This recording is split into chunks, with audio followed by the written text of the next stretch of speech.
Hey guys, okay, so I wanted to talk a little bit about some ways that you can still exercise, work, and play outside and not have heat stroke or heat exhaustion or just be completely drained and basically cramp up and have dehydration and all that kind of stuff that happens. It is hot here. I think it's supposed to be like 105 to 108 degrees here all week long, which is super hot. And we have been, Tracy and I have owned our own businesses forever and ever, and his is outside too. So we have been exposed to the heat for years and years. And there's some tricks that I've learned over the years, some stuff that y'all know already, but I'm going to touch on a little bit anyway, but some tricks also that I've learned in working out in the heat over the years, and some ways that you can incorporate to help you be able to still enjoy the summer no matter what the temperature is, right?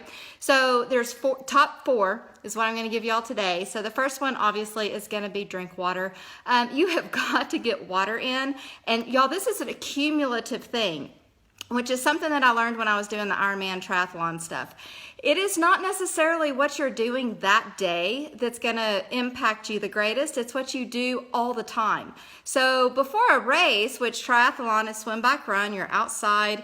The longer the distance, the Ironman stuff, you're out there. You know, I did half Ironman and that was 6 hours. So if you're doing the full thing, you're out there 14. So you obviously have to take into consideration your hydration needs, and basically, it's what you're doing the week of, 2 weeks before leading into that kind of activity that's going to determine whether you pass or fail that test.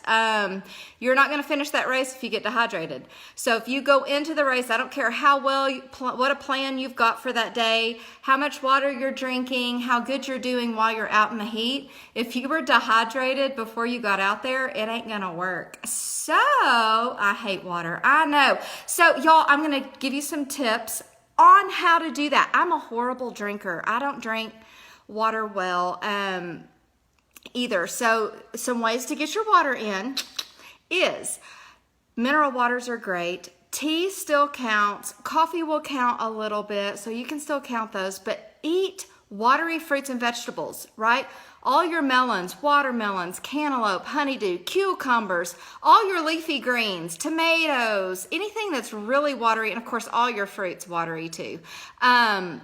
Anything that's got a high water content in it is really going to help you, and it's going to count towards your nutrition, your hydration. So you can also incorporate green smoothies, which if you have not downloaded the free smoothie ebook on my website, go do that. My website's in the description up there.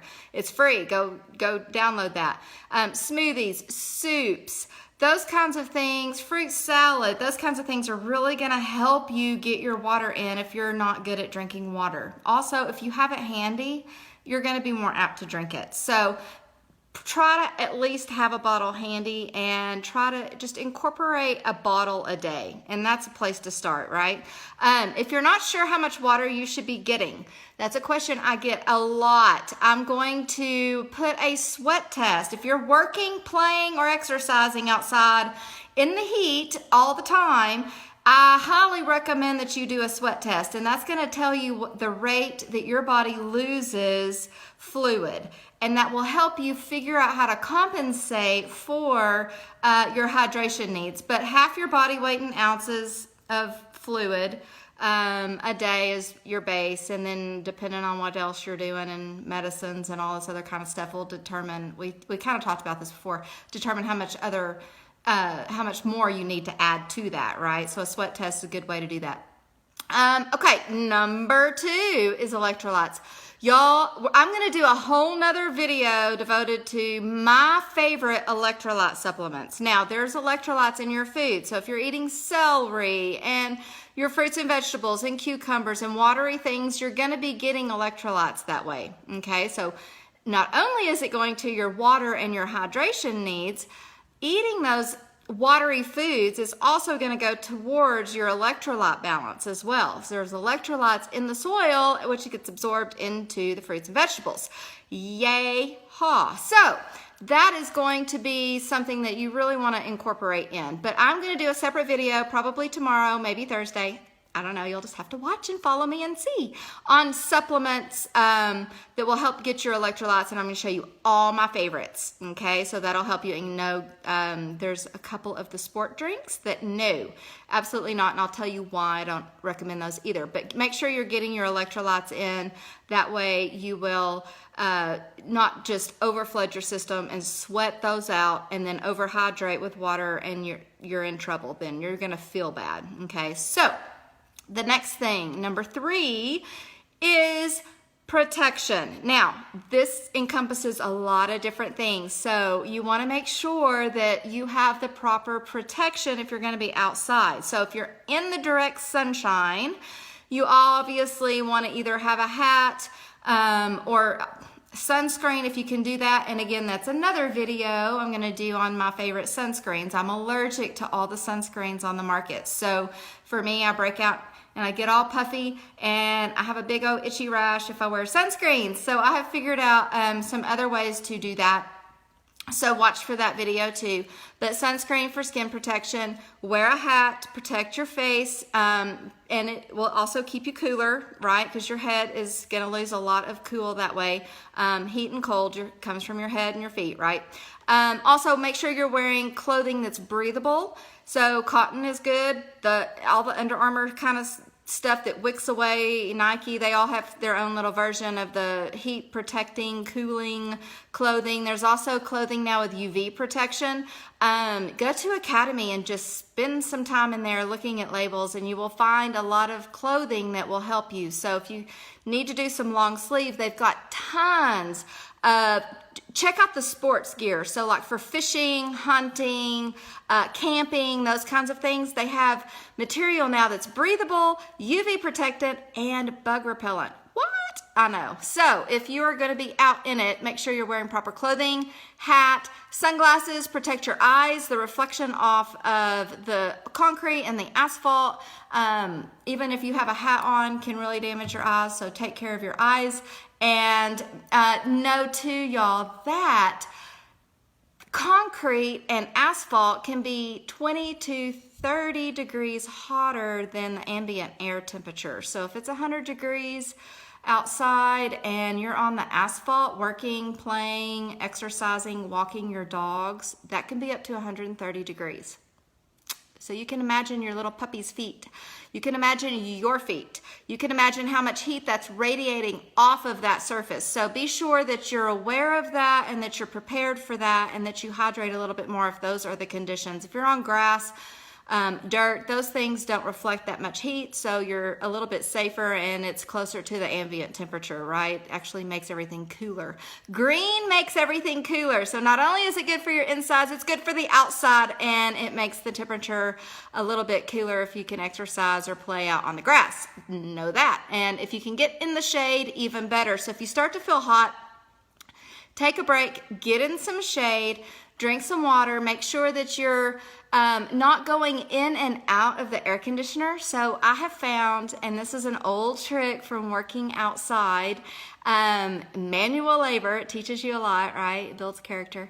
But we found that if we start in the morning, so if you're going to do a big yard project, I highly recommend that you start early in the morning, and you will acclimate throughout the day to the heat. As it rises, your body naturally acclimates to that, and it's not as drastic of a change and a shock to your system, so you can actually be more productive and weather that heat a whole lot better and a whole lot easier than if you wait and get out there or take a break. Let's say you take lunch and you go inside in the air conditioning and you try to go back outside. That's a really big shock to your system, and you're probably not going to weather that very well. So be sure that you're acclimating your body accordingly. If it's something that you're going to have to do a lot, I don't know about y'all, but a lot of times I had a summer job, especially in college, where I was in the heat. So I acclimated myself to that. My clients and I do work out in the heat, and there's benefit to that.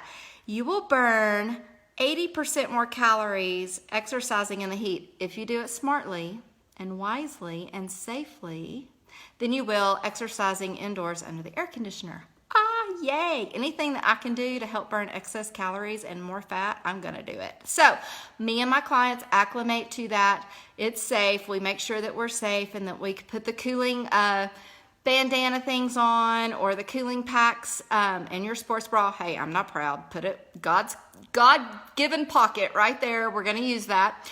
And then put your little ice packs in there, whatever you need to do to stay cool. But make sure that you can get access to shade, that you're just not under the hot direct sun or on the asphalt. So clothing, sunscreen, hats, glasses, shade, yada, yada. Number 4, last one. I know this turned out to be kind of a long video, sorry. Okay, last one, number 4 is ventilation. Y'all, your body cools by sweating, and the only way that you're gonna cool down, I don't care how much you're sweating. We've all been in the dry sauna or something like, or the steam room or something like that, and got super duper hot. You're sweating, but there's no air circulating in there, so you're not cooling down. Okay, you have got to have ventilation. And again, that is something that I learned through triathlon. Triathlon taught me a ton. So we had to do a lot of our training indoors, especially on the bicycle. I had to do a lot of training on the bicycle. I'd spend 5 hours on the trainer where you hook your bicycle up, stationary bike inside. I got super overheated. One of the most overheated I ever got was inside because I didn't have a fan going on me. I was sweating, but I wasn't cooling off. You've got to have a breeze.